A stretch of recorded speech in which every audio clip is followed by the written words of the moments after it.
wala sa lugar o resources ang ating pag-asa.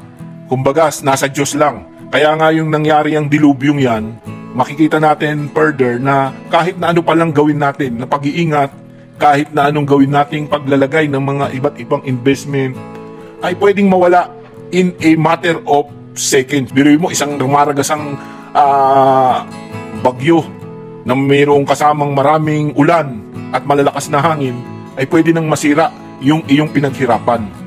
Pero tayo, paano na tayo magmo-motivate sa mga ganyang klaseng sitwasyon, di ba? Ano ang motivation natin para mas lalo tayong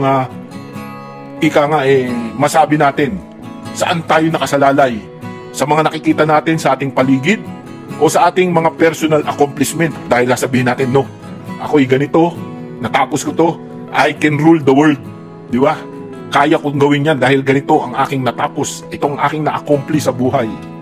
So, in a matter of seconds, nakita natin kung paano nasira ng kalikasan yung lahat ng mga bagay, ari-arian, na meron yung mga taong naapektuhan. Sandali, nasira. Ang lalaking truck, bus, at iba't ibang mga klase ng sasakyan na mamahalin ang lumutang sa baha.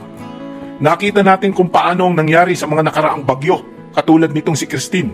Kung paano na ang mga ari-arian ng marami ay ilang oras lamang ay nasira.